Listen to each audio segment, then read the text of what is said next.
The first time I got to speak to Mary in person was on one of my first days on the job. I was a newly appointed head coach here, and Mary Griffin came in this office, in the suite, the exact suite that I sit in right now, and she did not leave for about 4 to 5 hours, and this suite was just lit up with energy and stories. While we were conditioning, I felt a pain in my right side. And it was like a pain I was not used to. It wasn't like I was out of shape or something like that. And I turned to do the next rep in our conditioning drill, and I felt a horrible pain and couldn't continue on, so I immediately ran off the field and went straight to our trainer, Ann. She's a very tough kid, so it was out of the ordinary for her to be coming out of practice at all. But to be in that much pain was a red flag for sure. Like I was on the floor, and she originally thought I had appendicitis, so I was ordered to get a CT scan. So we got the CT scan back, and it showed that everything in that right lower quadrant where she had pain was perfect, but she had a big, about a baseball-sized mass in her left quadrant of her abdomen. They didn't know what it was, and that was just really scary to hear straight on that I had a tumor, and I felt really in the dark about it. So then I had to get a biopsy for the tumor. On the day of my biopsy, I actually tested positive for COVID as well. Since we got the results back while she was still in isolation, I went over full PPE'd up, sat with her outside while we did a virtual call with Dr. Bissell to go over the results. And that's when she was diagnosed with pancreatic cancer.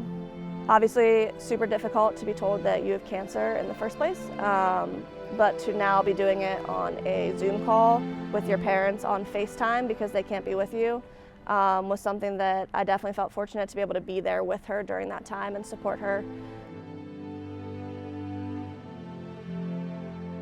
I thought Mary was going to go ahead and withdraw when I was preparing to meet with Mary and talk through her options.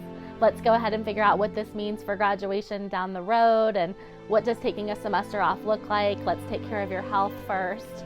But Mary came in with a completely different plan, and so we had to pivot, and I was like, wait, are you sure you want to do this? And she was sure she wanted to do that. Online classes were a really big option, and all my classes were online except for one. So it looked like something I really wanted to do, and I was already a month into school, so I didn't want that work to go to waste. So it seemed like a no-brainer once we laid out everything and decided that it could be done. She got so much done before she even started her surgery. She was like, oh, I can get this done, I can get this done. So she just started doing it. So after we got the scans back, everything moved really, really quickly. We got her in with Hopkins to go home and have surgery there. It was a no-brainer. She's from the Baltimore area. She could be home with her family and be in one of the best oncology centers in the world. They removed 40% of her pancreas, her spleen, the tumor, and then she was on her road to recovery. Then after surgery, it was like, Mary, you're done. You're done with school, and you finished the semester, and you're still on track for graduation. So very, very rewarding to see how hard she worked in the classroom and how much she was able to go through. She persevered, and I didn't doubt it for a second once we had that talk. I'm surprised that 3 months to the day she was cleared from surgery, in the sense that I know everything that went on in her body and what she had to heal from.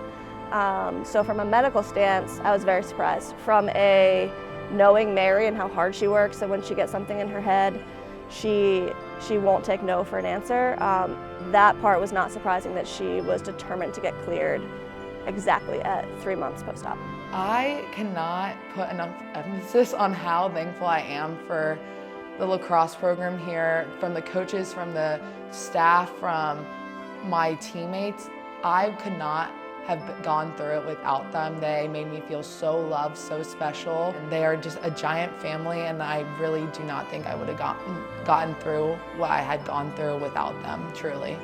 How much support that her teammates lended her during that difficult time, and that really stood out to me, and I was just like, you know, that's a great team right there, and that's something I want to be a part of. I just want to say thank you again to everyone. Thank you, Hokie Nation. Thank you, my team. I couldn't have done it without you.